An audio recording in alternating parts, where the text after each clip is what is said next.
അമ്മേ ആ ഇപ്പൊ പറഞ്ഞ് നാക്കെടുത്തതേ ഉള്ളൂ ബാലന്റെ കാര്യം. എന്താ അമ്മേ? അനിതയുടെ അച്ഛൻ പറയായിരുന്നു ബാലനെ പോലെ ഒരു മകനെ ദൈവം ഞങ്ങൾക്ക് തന്നില്ലല്ലോ എന്ന്. അച്ഛൻ എഴുന്നേറ്റ് പുറത്തൊന്നും വന്നില്ലേ? ഇപ്പൊ ചെന്ന് കിടന്നതേ ഉള്ളൂ. വാ. വേണ്ട വേണ്ട വേണ്ട വേണ്ട വേണ്ട അച്ഛൻ കിടന്നോളൂ. ഞാൻ വെറുതെ കിടന്നേ ഉള്ളൂ. അച്ഛനിപ്പോ വേദന തോന്നുന്നുണ്ടോ? ഒരു കുഴപ്പമില്ല. എന്ന് വെച്ച് അധികം സംസാരിക്കുകയും നടക്കുകയും ഒന്നും വേണ്ട. പരിപൂർണ്ണ വിശ്രമം എടുക്കണം. ആ ഞാനിന്ന് ഡോക്ടറെ കണ്ടിരുന്നു. ഒരു ടോണിക്കിന് എഴുതി തന്നിട്ടുണ്ട്. ഇത് രക്തശുദ്ധിക്ക് നല്ല അത്രേ. നീ ഇങ്ങനെ ഒരുപാട് കാശ് കളയുന്നുണ്ടല്ലോ ബാല. ഇതൊക്കെ വലിയ കാര്യമാണോ അമ്മേ? ആപ്പിളാണ്. ആദായത്തിൽ കിട്ടിയപ്പോ 2 കിലോ വാങ്ങിച്ചു. An apple A day keeps the doctor away എന്നൊരു ചൊല്ലുണ്ടല്ലോ. അച്ഛന് ദിവസം ഓരോന്ന് കൊടുക്കണം. എന്തൊരു കുട്ടിയായത്. എല്ലാം കൂടി ഒത്തിരി രൂപയായി കാണുമല്ലോ. രൂപ പിന്നെ എന്തിനാ അമ്മേ? ചെലവാക്കാനുള്ളതല്ലേ. അമ്മയ്ക്കറിയോ? പിന്നെ ഡി എ ടി എ പിന്നെ അങ്ങനെ എല്ലാം കൂടെ ചേർത്ത് മാസം ഒരു 1500 രൂപയോളം എനിക്കിപ്പോ കിട്ടുന്നുണ്ട്. അതിന് മാത്രം എനിക്കിപ്പോ എന്താ ചെലവ്? അടുത്ത മാസം പ്രൊമോഷൻ. അപ്പൊ പിന്നെ 2000 കവിയും. കുറേശ്ശെ മിച്ചം വെക്കാൻ നോക്കണം മോനെ. ഒരു ഭാര്യയും കുടുംബമൊക്കെ ആവുമ്പോ ചെലവ് കൂടും. എന്നെ നന്നായി അറിയാവുന്ന ഒരു കുട്ടിയെ ഭാര്യയെ കിട്ടിയ അവളെല്ലാം അഡ്ജസ്റ്റ് ചെയ്ത് പോകും.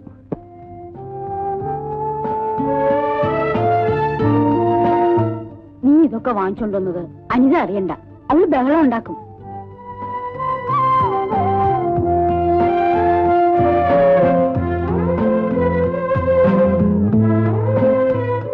എന്താ ഇത്? അമ്മ പറയാ ഞാനിങ്ങനെ ഓരോന്ന് വാങ്ങിച്ചോണ്ട് വരുന്നത് അനിതയ്ക്ക് ഇഷ്ടാവില്ല എന്ന്. കുറെ കൂടുന്നുണ്ട്. ആവശ്യത്തിനുള്ളതൊക്കെ ഇവിടെ ഉണ്ട്. പിന്നെന്തിനാ ഇതൊക്കെ? പിന്നെ ഒരു കുപ്പി ടോണിക്കും 2 കിലോ ആപ്പിൾ വാങ്ങിച്ചാന് എനിക്ക് അച്ഛനും അമ്മയും ഉണ്ടായിരുന്നെങ്കിൽ ഞാൻ അവർക്ക് വാങ്ങിച്ചു കൊടുക്കില്ലായിരുന്നു. ആ ഇങ്ങനെ പോയ എഞ്ചിനീയറുടെ പ്ലാനും 2 നില വീടൊക്കെ അവിടെ കിടക്കും. അതൊക്കെ ശരിയാവുന്നേ. മോനെ ദാ കാപ്പി കുടിക്ക.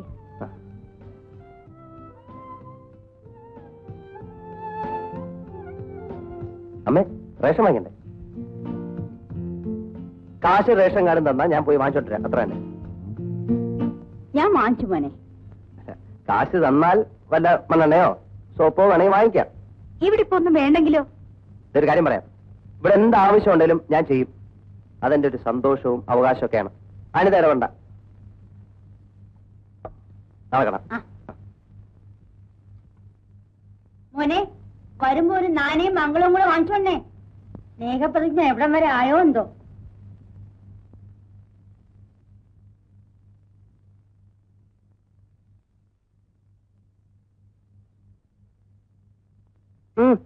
എനിക്ക് ഇത്ര കഞ്ഞി വേണ്ട. നീ കുറച്ച് വെച്ചിട്ട് ബാക്കിയുണ്ടോ? അത് പറ്റില്ല. ഇനി ആരുമില്ല ഇവിടെ കഞ്ഞി കുടിക്കാൻ. ബാലേട്ട് നീയായിട്ട് വിശപ്പൊക്കെ അരിഭക്ഷണം ശരീരത്തിന് നല്ലതല്ല.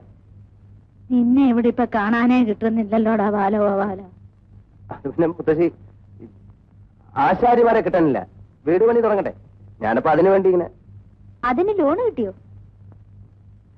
ലോണിപ്പോ ശരിയാവുമല്ലോ. അപ്പൊ ആശാരിമാരെ നമ്മൾ നേരത്തെ സൗകര്യപ്പെടുത്തി വിൽക്കുകയാണെങ്കിൽ അതാ. ദിവ്യം ഇനിയും പഠിക്കുന്ന സ്കൂളില് ഏതാ ആശാരി ഉള്ളത്? ആശാരിയ സ്കൂളില്? അതിനവിടെ കെട്ടിടം പണിയൊന്നും നടക്കുന്നില്ലല്ലോ. അല്ല രാവിലെയും വൈകുന്നേരം മുടങ്ങാതെ അവിടെ പോകുന്നുണ്ടല്ലോ. ഞാൻ വിചാരിച്ചു വല്ല ആശാരിമാരെയും. സ്കൂളില് ആശാരി ബാലേട്ടിന് എന്തെങ്കിലും അസുഖമുണ്ടോ? ദൈവം സഹായിച്ച് ഇപ്പൊ ഒന്നുമില്ല. പോക്കറ്റ് മരുന്ന് വാങ്ങിച്ചതിന്റെ സ്ലിപ്പ് കണ്ടു. എന്റെ പോക്കറ്റില? ഏയ് എന്റെ പോക്കറ്റിലായിരിക്കൂല. എന്താ ബാലഗോപാല നിനക്ക് അസുഖം? ഒരു അസുഖമില്ല മുത്തശ്ശി. നോണ പറയരുത്. ചുമ്മാതല്ല നിനക്ക് കഞ്ഞിയും ചോറും വേണ്ടാത്തത്. എന്താണ് അതിന്റെ അസുഖം? എന്റെ മുത്തശ്ശി ഒന്നും പറയണ്ട. തറവാട് വക സ്ഥലത്ത് തർപ്പക്കാവ് കെട്ടി ഒരു തിരി കൊളുത്താൻ എത്ര കാലമായി പറയുന്നു. ആര് കേക്കാൻ? നാഗദൈവങ്ങളെ എന്റെ കുഞ്ഞിനൊന്നും വരുത്തല്ലേ. നാളെ തിരുവങ്കര ശിവക്ഷേത്രത്തിൽ എവനെ കൊണ്ട് ഞാൻ ശയനപ്രദക്ഷിണം ചെയ്യിച്ചേക്കാം. അയ്യോ മുത്തശ്ശി വേണ്ട. എടാ ദൈവകാര്യങ്ങൾ വേണ്ടെന്ന് പറയരുത്. നാളെ ശയനപ്രദക്ഷിണം ചെയ്യാതെ നിന്നെ ഞാൻ വിടുകയല്ല. ശിവശംഭോ ശംഭോ ശിവശംഭോ മഹാദേവ ശംഭോ മഹാദേവ ശിവശംഭോ ശിവശംഭോ ശംഭോ ശിവശംഭോ ശംഭോ ശിവശംഭോ ശംഭോ ശിവശംഭോ ശിവശംഭോ ശംഭോ ശിവശംഭോ ശംഭോ ശിവശംഭോ ശിവശംഭോ.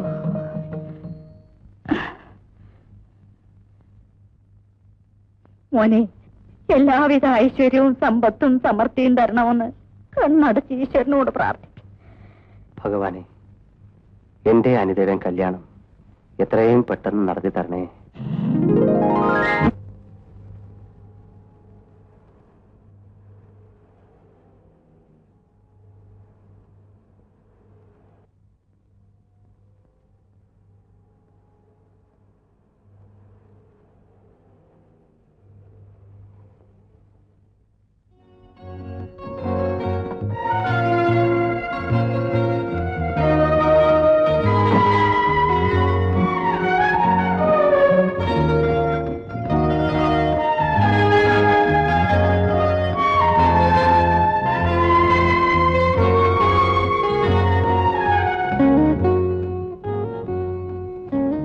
മിസ്റ്റർ കൃഷ്ണൻകുട്ടി നായർ,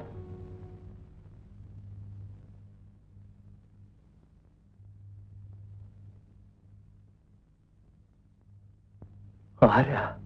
മിസ്റ്റർ കൃഷ്ണൻകുട്ടി നായർ, അതെ. ഹൈക്കോർട്ടിൽ ഒരു ഫോർജറി കേസിന് ഗണപതിയർക്ക് വക്കാലത്ത് കൊടുത്തത് നിങ്ങളല്ലേ? അത് ഞാൻ തന്നെയാ. ഇതൊരു പോലീസ് കേസ് അല്ലെന്നും ഗണപതിയർ ഒരു പബ്ലിക് പ്രോസിക്യൂട്ടർ അല്ലെന്നും നിങ്ങൾക്ക് അറിഞ്ഞൂടെ? അത് ഞാൻ പറയാം. അകത്തോട്ടിരിക്കാം. കക്ഷികളുടെ താല്പര്യം പോലെ ഇരിക്കും കേസിന്റെ ജയവും തോൽവി. നിങ്ങൾക്കില്ലാത്ത താല്പര്യം ഞങ്ങൾ കാണിക്കണം.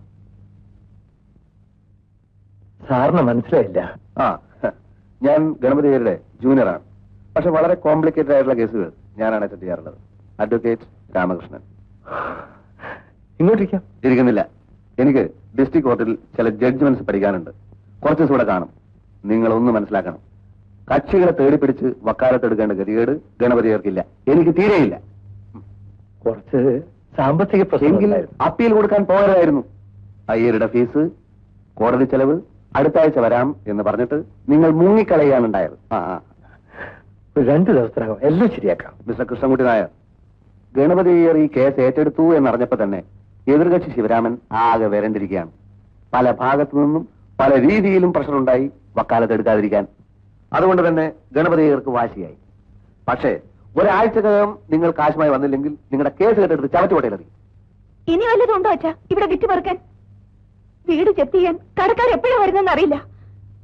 ഇനിയെങ്കിലും ഇതൊന്ന് അവസാനിപ്പിച്ചുകൂടെ? ഞങ്ങളെ തെരുവിലിറക്കാതെ അച്ഛന് സമാധാനാവില്ല അല്ലേ?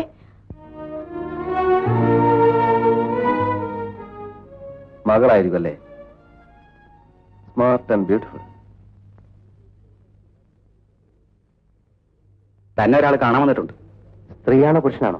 പുരുഷനാ, സ്വല്പം പ്രായമുള്ള ആളാ.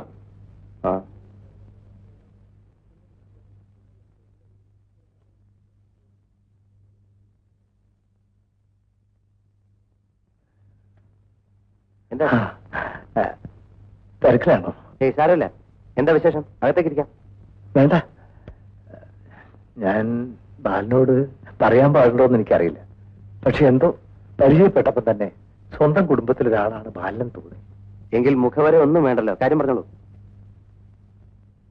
കഴിഞ്ഞ 6 വർഷങ്ങളായി മനസ്സമാധാനം ഞാൻ അറിഞ്ഞിട്ടില്ല. വക്കീൽ ഓഫീസിലും കോടതി വരാതെ ഇത് അലഞ്ഞലഞ്ഞ് ഞാനൊരു രോഗിയായി. അച്ഛൻ എന്തിനാ ഈ വെയിലത്ത് ഇങ്ങോട്ട് വന്നത്? ഞാൻ വൈകുന്നേരം അങ്ങോട്ട് വരുമായിരുന്നില്ലേ? അവിടെ ഒന്ന് സംസാരിച്ചാൽ ശരിയാവില്ല ബാല. ഹൈക്കോടതിയിലെ ഗണപതിയർക്ക് വക്കാലത്ത് കൊടുത്തിരിക്കുക. അപ്പോ പറഞ്ഞോളൂ. 100% സത്യം എന്റെ ഭാഗത്തുള്ളപ്പോ പരാജയത്തിന്റെ പ്രശ്നമേ ഇല്ല. കീഴ്ക്കോടതിയിലൊന്നും കേസ് നേരാമണം നടത്താൻ എനിക്ക് പറ്റിയില്ല. ഗണപതിയെ പറ്റി കേട്ടിട്ടുണ്ടോ ബാലൻ? ഇല്ല. മിടുമിടുക്കൻ. അദ്ദേഹം എനിക്ക് ഉറപ്പ് വന്നിരിക്കുക. അനുകൂലമായ ഒരു വിധി എന്തായാലും കിട്ടും. പക്ഷേ തൽക്കാലം ഞാനിതൊക്കെ ബാലനോട് പറഞ്ഞത് അന്റി അറിയണ്ട. ഇല്ല, പറഞ്ഞോളൂ. ഒരു 10,000 രൂപ ഉണ്ടെങ്കിലേ കാര്യം നടക്കും. ബാലന്റെ കയ്യിലില്ലെങ്കിൽ വേറെ എവിടെന്നെങ്കിലും വാങ്ങിച്ചു തന്നാലും മതി. നമുക്ക് പലിശ എത്ര വേണമെങ്കിലും കൊടുക്കാം. അത് ഞാൻ ബാലനെ ബുദ്ധിമുട്ടിക്കാണോ? ശരി, എന്നോട് ഒരു അടുപ്പം തോന്നിയതുകൊണ്ടാണല്ലോ ചോദിക്കുന്നത്. പക്ഷെ ഇത്രയും പണം പെട്ടെന്നാരും കൈവായ്പല്ല. പ്രശ്നമില്ല, ഒരു പ്രോപ്പർട്ടി പണയം വെച്ചാല് എവിടെന്നെങ്കിലും പണം കിട്ടാൻ സാധ്യതയുണ്ടോ? അത് ഞാൻ ബാലിനെ വിഷമിപ്പിക്കലാവില്ലേ? പിന്നെയും അത് തന്നെ പറഞ്ഞാലോ. എവിടെ പണയം വെക്കാം അത് പറ. പ്രോപ്പർട്ടി ഉണ്ടെങ്കിൽ പിന്നെ ബാക്കിയൊക്കെ ഞാൻ ഏർപ്പാട് ചെയ്തോളാം. ഈ ഉപകാരം ഞാൻ ഒരിക്കലും മറക്കില്ല ബാല. എന്നെ ഇങ്ങനെ അന്യനായിട്ട് കാണുന്നത് എനിക്കിഷ്ടമല്ല.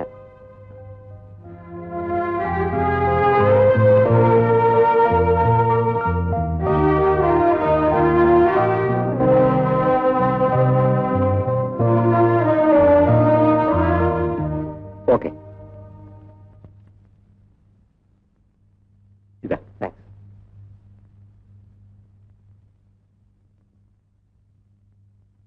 ശരി.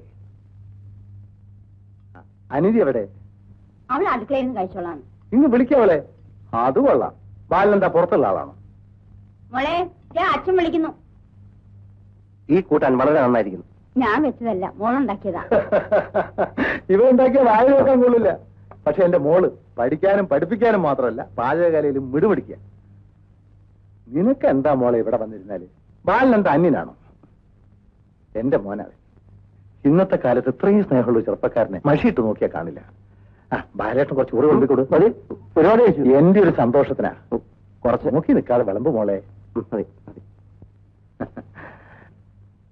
ആരാ ബാലിന്റെ വീട്ടിൽ പാചകമൊക്കെ? ചേച്ചിയാ, പക്ഷെ രുചിയൊക്കെ ഒരു കണക്കാ. എന്നാ പിന്നെ നേരെ ഇങ്ങോട്ട് പോര്. ബാലിന് എന്താ ഇഷ്ടമുള്ള വെച്ചാൽ എന്റെ മോൾ ഉണ്ടാക്കി തരും. സമയം വരട്ടെ. അച്ഛൻ നിറച്ച് ഊണ് കഴിക്കും. ഞാൻ എഴുന്നേക്കട്ടെ. മോളെ ബാലിന് ടൗലെടുത്ത് കൊടുക്ക്.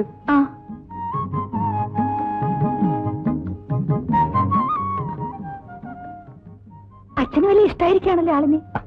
ഇഷ്ടപ്പെടാതിരിക്കാൻ കാരണമൊന്നുമില്ലല്ലോ. എനിക്കെന്താ ഒരു കുറവ്?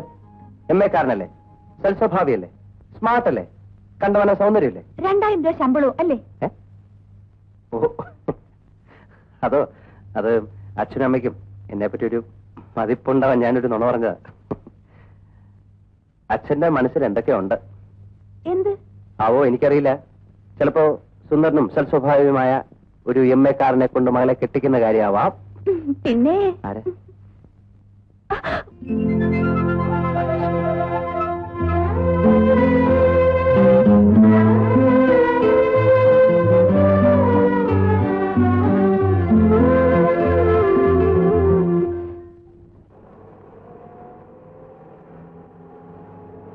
ഒന്ന് നിർത്തി. ഹലോ, ഒരു സംശയം ഉണ്ടായിരുന്നു. MG കോളേജ് പഠിച്ചിട്ടുണ്ടോ? ഇല്ല. പക്ഷേ കണ്ടതായി നല്ല ഓർമ്മ. എന്നെ മനസ്സിലായോ? വീട്ടിൽ വന്നിരുന്നു അഡ്വക്കേറ്റ് രാമകൃഷ്ണൻ. ടീച്ചറാണെന്ന് അച്ഛൻ പറഞ്ഞു. എവിടെയാ സ്കൂള്? ഇവിടെ അടുത്താ. സമയം കാറുണ്ട്, ഞാൻ ഡ്രോപ്പ് ചെയ്യാം. താങ്ക്സ്. ഒരപരിചിതന്റെ കൂടെ സഞ്ചരിക്കാനുള്ള മടി കൊണ്ടായിരിക്കും. ക്ഷമിക്കണം, എനിക്ക് പേരറിയില്ല. Anitha. Good name. Miss Anitha അന്ന് എന്റെ മുമ്പിൽ വെച്ച് അച്ഛനെ വരട്ടെന്ന് കണ്ടപ്പോൾ ആദ്യം ഞാനൊന്ന് അമ്പരന്നു.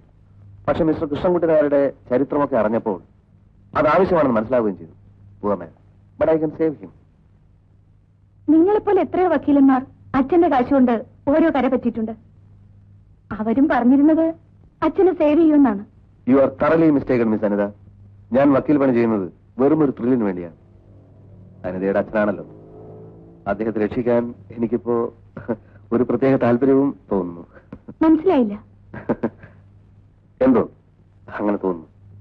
ആദ്യം കണ്ടപ്പോ തന്നെ ഉള്ളിന്റെ ഉള്ളിൽ എവിടെയോ എന്തോ.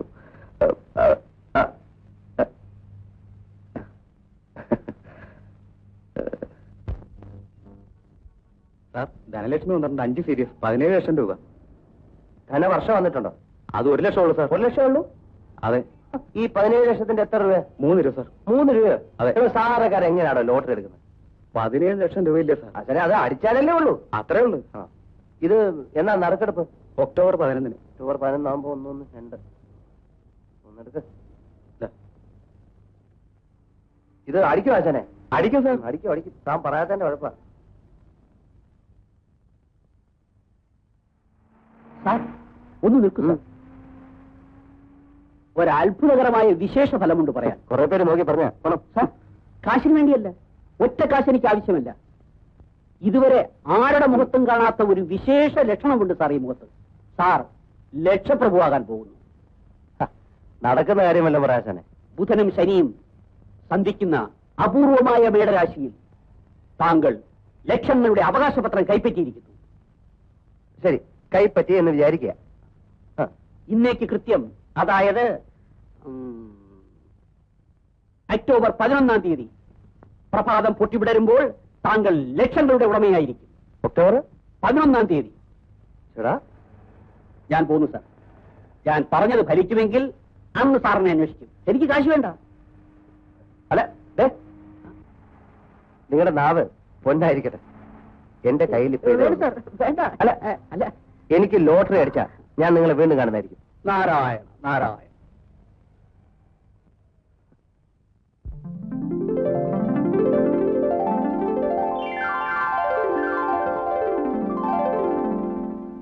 ഹിയറിംഗിന് വെച്ചിരിക്കുകയാണ് നവംബർ 19. പ്രമാദമായ ഡ്രാഫ്റ്റ് കേസ് ഗണപതികൾ ഏറ്റെടുത്തിരിക്കുകയാണല്ലോ. അതിന്റെ നൂലാമാലകൾക്കിടയിൽ ഈ പെറ്റി കേസ് ആര് ശ്രദ്ധിക്കാൻ? എന്നെ സംബന്ധിച്ചിടത്തോളം ഇതൊരു പെറ്റി കേസല്ല വക്കീലേ. പ്ലീസ്, എന്നെ വക്കീലേ എന്ന് വിളിക്കരുത്. കുറച്ചുകൂടെ സ്വാതന്ത്ര്യമെടുക്കാം. രാമകൃഷ്ണൻ എന്ന് വിളിക്കാം. ഇവിടം കൊണ്ട് അനുകൂലമായ ഒരു വിധി കിട്ടിയില്ലെങ്കിൽ ഞാൻ പിന്നെ മരിക്കാൻ ഇമോഷണൽ ആവാതിരിക്കൂ. ഇന്ത്യൻ പീനൽ കോഡിന്റെ എവരി നൂക്ക് ആൻഡ് കോർണർ ഞാൻ തപ്പിക്കൊണ്ടിരിക്കുകയാണ്. I will send Sivaraman behind the bars. I swear I will do that. Sivaraman കുത്തുപാള എടുക്കണം. എടുപ്പിക്കാം. പിന്നെ എനിക്കൊരു സ്പെഷ്യൽ ഇൻട്രസ്റ്റ് ഉള്ള കേസ് കൂടിയാണല്ലോ ഇത്. എവിടെ മകളെവിടെ?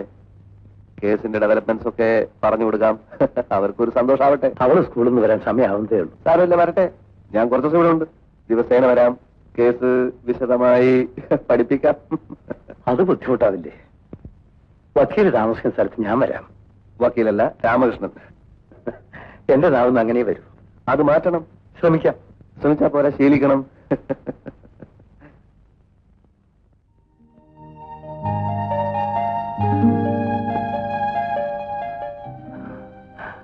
മിസ്റ്റർ കൃഷ്ണൻകുട്ടിനാർക്ക് ഒരു മകളല്ലേ ഉള്ളൂ? അതെ. ഇനി കാരണം മനസ്സിലായില്ല. ബാലഗോപാലൻ ജ്യേഷ്ഠന്റെയോ അനുജന്റെയോ മകനായിരിക്കും അല്ലേ? ആരാ സാർ? ഇത് ഹൈക്കോടതിയിൽ ഗണപതിയുടെ കൂടെയുള്ള മനസ്സിലായി. പക്ഷേ എനിക്ക് മനസ്സിലായില്ല. ഞാനിവിടുത്തെ ഒരു ഫാമിലി ഫ്രണ്ടാണ്. ഓഹോ. ഇതാ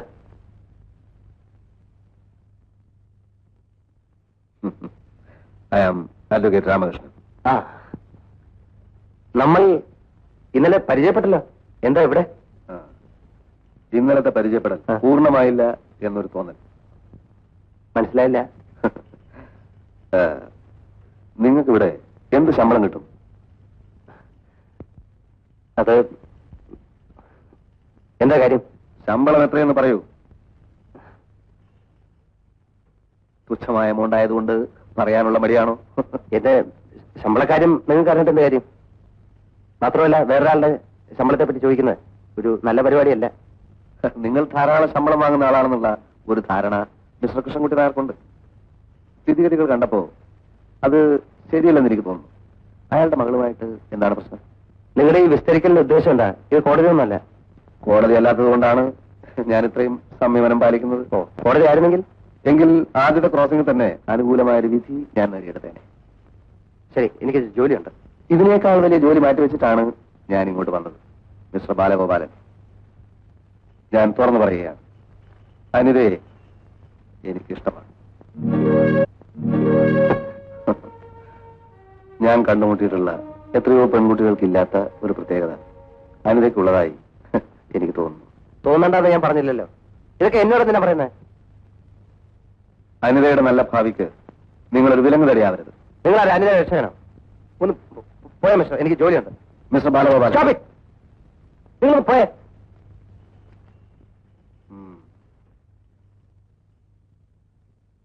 ചേട്ടാ ബാലല്ലേ? ഇല്ല, ഇപ്പൊ വരും. ഇരിക്കൂ. വൈകുന്നേരം അത്യാവശ്യമായിട്ട് കാണണമെന്ന് ഫോൺ ചെയ്തിരുന്നു. ദേവിക്കറിയോ എന്തെങ്കിലും പ്രശ്നങ്ങളെല്ലാം ഉണ്ടോ? ഒക്കെ പ്രശ്നങ്ങളാണല്ലോ. ദേ, ഞാൻ തന്നെ ഒരു വലിയ പ്രശ്നമല്ലേ. കുടിക്കാൻ എന്താ വേണ്ടത്? ബാലൻ വന്നിട്ട് പറയാം.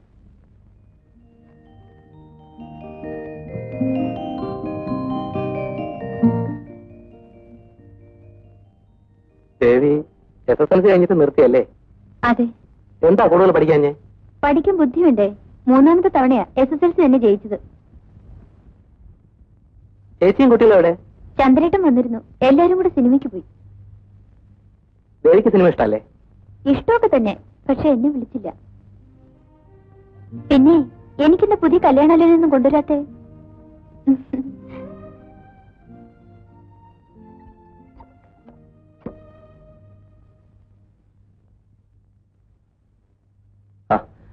നീ കുറെ നേരം വന്നിട്ട്. നീ എവിടെ ആയിരുന്നടാ? നീ വന്നേ, ഇരിക്കെ. എടാ ദയവ് ചെയ്ത് നീ ഇപ്പൊ എന്നെ വഴക്ക് പറയരുത്. വളരെ അത്യാവശ്യമാണ്. എവിടുന്നെങ്കിലും ഒരു 10,000 രൂപ സംഘടിക്കാൻ പറ്റൂ? 10,000 രൂപ നാളെ കാലത്ത് 10 മണിക്ക് മുമ്പ് വേണം. എന്തു പറ്റി? ഇങ്ങനെയൊക്കെ സംഭവിക്കുമെന്ന് ഞാൻ വിചാരിച്ചിരുന്നില്ല. 8 സെന്റ് പണയം വെച്ചിരിക്കായിരുന്നു. എന്തിന്? അതൊന്നും എനിക്ക് പറഞ്ഞിട്ട് കാര്യമില്ല. വല്ല വഴിയുണ്ടോടാ? എന്താ ബാലയെ പറയുന്നത്? എന്റെ പെങ്ങളുടെ അഡ്മിഷൻ ഡൊണേഷൻ കൊടുക്കാൻ വേണ്ടി പരിചയക്കാരോടെല്ലാം 5ഉം 10ഉം വാങ്ങിക്കഴിഞ്ഞു. ഇനിയിപ്പോ എവിടെ നിന്ന് കിട്ടാനാ? അത് നാളെ കാലത്ത് 10 മണിക്ക് മുൻപ്. ഒരു കമ്പനിക്കാരൻ എന്നെ ചതിക്കായിരുന്നു അറൻകുട്ടി. ഒരാഴ്ചത്തെ അവധി ഞാനൊരിടത്ത് കെഞ്ചി നോക്കി. പക്ഷെ 10,000 രൂപയുടെ സ്ഥലമല്ലടാ. ഞാൻ ഇനി എങ്ങനെ അവിടെ വീട് വയ്ക്കും? എന്തൊക്കെ വിട്ടുസോ ബാല നീ ചെയ്യുന്നത്? ഈ അവസാന നിമിഷത്തിൽ എവിടെ പോയി കാശുണ്ടാക്കും?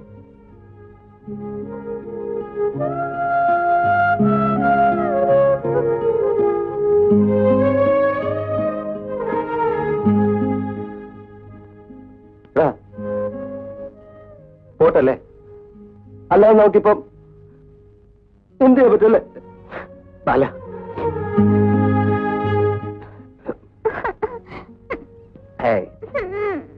പോകാൻ നേരത്തെ എന്തൊരു ഉത്സാഹമായിരുന്നു. ഇപ്പൊ മോന്താണ്ടല്ലേ? നടക്കിങ്ങോട്ട്. ഫുൾ ടിക്കറ്റ് എടുക്കുകയും ചെയ്തു, ഉറങ്ങുകയും ചെയ്തു. പോയി അങ്ങോട്ട്. അതെ, ഇനി ഇങ്ങോട്ട് കൊണ്ടുപോവാ. ഇതാര്? നാരായണൻകുട്ടിയോ? ഇപ്പൊ വന്നുള്ളൂ. ഞങ്ങള് ഒരു സിനിമ കാണാൻ പോയിരുന്നു, പ്രേമ സാമ്രാജ്യം. കണ്ടോണ്ടിരിക്ക. ലാസ്റ്റ് നായിക്ക് ക്യാൻസർ വരിക. അത് ഗംഭീരമായിട്ടുണ്ട്.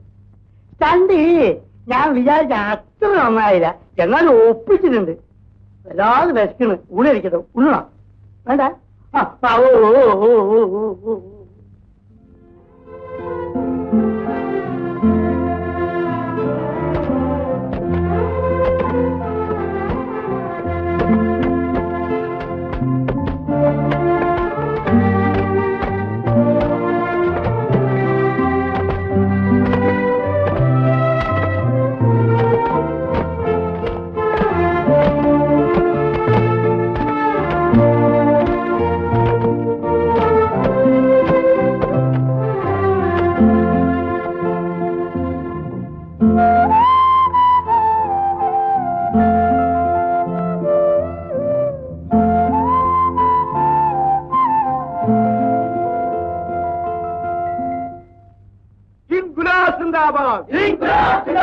തൊഴിലാളി സമരം സിന്ദാബാദ്. തൊഴിലാളികളുടെ ചോര കുടിച്ച് പതിച്ചു നിവർക്കും മുതലാളി. കാലം മാറി, കോലം മാറി. തൊഴിലാളി ഇന്ന് ഒറ്റയ്ക്കല്ല. സിന്ദാബാദ്. മരണം വരെയും സമരം ചെയ്യും. അവകാശങ്ങൾ നേടിയെടുക്കും. തല്ലാൻ വന്നാൽ കൊല്ലാൻ വന്നാൽ കയ്യും കെട്ടി ഇരിക്കൂല. 1500 രൂപ കലശം കിട്ടുന്ന റൂട്ടാണ്. ഞാൻ എത്ര പ്രാവശ്യം ഇവിടെ ഒന്ന് കെഞ്ചി. അല്ല, ഞാൻ അറിയാൻ ചോദിക്കാം, ഈ സ്വത്ത് എന്തിനു വേണ്ടി ലഭിച്ചത്? ഇവിടെ കല്യാണം കഴിക്കാം, അതിന് ചാവടിന്തം നടത്താം. ഇങ്ങനെ കാട്ടിന് വലിയ കാര്യമൊന്നുമില്ല. കുടുംബസ്നേഹം ഇല്ലാത്തവരെ പറ്റി വെറുതെ സംസാരിക്കുന്ന എന്തിനാ ചന്ദ്രേട്ടാ? മുത്തശ്ശിയാണോ ഇവിടുത്തെ ഗൃഹസ്ഥ, അതോ വേറെ വല്ലവരും? മുത്തശ്ശിയോട് ഒരു വാക്കാവൻ ചോദിച്ചോ ഈ സ്വത്ത് വിൽക്കുന്ന സമയത്ത്? ആ സ്വത്ത് പണം വെച്ച് എനിക്ക് കുറച്ച് കാശ് തന്നിരുന്നെങ്കിൽ അവന്റെ പെങ്ങൾ കുഞ്ഞുങ്ങളെ രക്ഷപ്പെട്ടു പോയിന്. അറിയോ? എന്നോട് ആരും ഒന്നും ചോദിക്കാറില്ല ചന്ദ്ര. ചോദിക്കുക മാത്രമല്ല, പറയും ചെയ്യില്ല. മുത്തശ്ശിക്ക് അറിയോ, അവന്റെ ഫാക്ടറിയിലെ സ്ട്രൈക്ക് നടത്തുക, അടുത്തന്നെ അവിടെ ജോലിയും പോവും. മുത്തശ്ശി ഇവിടെ ഇങ്ങനെ ഇരുന്നിട്ട് രാമ രാമ രാമ ജപിച്ചോണ്ടിരുന്നാ മതി. എന്താ എന്താ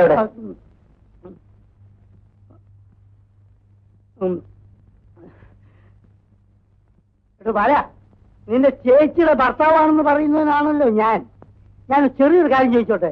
നീ നിന്റെ ചേച്ചിക്ക് എത്ര പവന്റെ ആഭരണം വാങ്ങിച്ചു കൊടുത്തിട്ടുണ്ട്? എടോ, നീ ഒരു സാരി അവർക്ക് വാങ്ങിച്ചു കൊടുത്തിട്ടുണ്ടോ? ഉണ്ടോ? എന്റെ ചേച്ചിയുടെ ഭർത്താവ് എന്ന് പറയുന്ന ആളാണല്ലോ നിങ്ങൾ. ഈ പറയുന്ന ഏതെങ്കിലും ഒരു കാര്യം നിങ്ങൾ ചെയ്തിട്ടുണ്ടോ? ചന്ദ്രേട്ടാ, നിങ്ങൾ അവനോട് സംസാരിക്കണ്ട. അല്ല, സംസാരിക്കട്ടെ. ഭാര്യയും കുട്ടികളെയും പോറ്റാൻ കഴിവില്ലാത്തവൻ കല്യാണം കഴിക്കാൻ പോകരുത്. മുത്തശ്ശിയോട് ചുമ്മാരിക്കണം. നിങ്ങൾ എന്നോട് ചോദിച്ചല്ലോ സ്വർണവും സാരിയും. നിങ്ങൾ എത്ര വേണ്ട സ്വർണവും സാരിയും ചേച്ചിക്ക് വാങ്ങിച്ചു കൊടുത്തിട്ടുണ്ട്? അതല്ലല്ലോ ഇവിടുത്തെ പ്രശ്നം. തറവാട്ടിലൊരു മുതല് കൈമാറ്റം ചെയ്യുമ്പോ അതിന്റെ അവകാശം അറിയണ്ടേ? ഏത് മുതല്? ആര് കൈമാറ്റം ചെയ്തു എന്നാ പറയുന്നത്? അതെയോ പൊട്ടം കളിക്കരുത് കേട്ടോ. നീ 8 സെന്റ് വെച്ചില്ലേ നിന്റെ ഇഷ്ടത്തിന്? ഓഹോ, അതാണോ കാര്യം? ആ അത് തന്നെ. ഞാൻ കടം വാങ്ങിച്ചു അധ്വാനിച്ചു ഉണ്ടാക്കിയ സ്ഥലം വിൽക്കാൻ എനിക്ക് ആരോടും ചോദിക്കണ്ട. മനുഷ്യനുണ്ടായിരിക്കേണ്ട ഏറ്റവും വലിയ ഗുണം എന്താണെന്നറിയോ? അന്തസ്. അത് നിങ്ങൾക്കില്ല. ആണെങ്കാ ഉള്ളത്.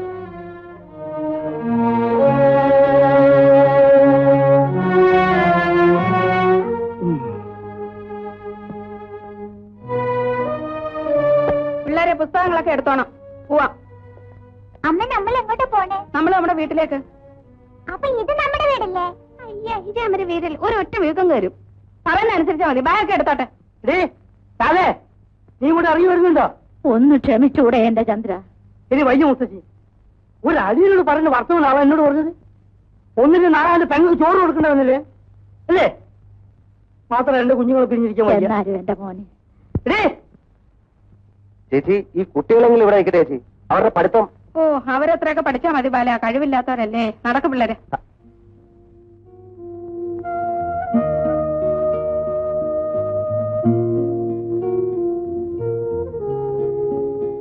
ചന്ദ്രേട്ട, പെട്ടെന്നുള്ള ദേഷ്യത്തിന് ഞാൻ എന്തെങ്കിലും പറഞ്ഞിട്ടുണ്ടോ? സാരമില്ല ബാല. ചന്ദ്രേട്ടൻ ഏതായാലും അന്തസ്സില്ലാത്തവനല്ലേ. പക്ഷെ ഒരു സ്ത്രീക്ക് ഏറ്റവും വലുത് അവളുടെ ഭർത്താവും കുട്ടികളുമാ. ചേച്ചിയുടെ ഈ ഭർത്താവ് ഇത്രയും കാലം എവിടെയായിരുന്നു? പട്ടാളത്തിന് 8 സെന്റ് പോയെന്നറിഞ്ഞപ്പോ ഇനി ഇവിടെ വന്നിട്ട് കാര്യമില്ലെന്ന് മനസ്സിലായി അല്ലേ? വെറുതെ അല്ലേ അവിടെ നിന്ന് തിരിഞ്ഞു നോക്കാത്തെ? മൂക്ക് പല്ല് പൊളിക്കുന്നവരെ നീ ഒക്കെ അവിടെ തന്നെ ഇരിക്കും. സ്വഭാവതല്ലേ? എന്താ നോക്കിക്കണ്? അറിയാൻ കൂടി നിങ്ങൾ കേട്ടിട്ട് ഒറ്റ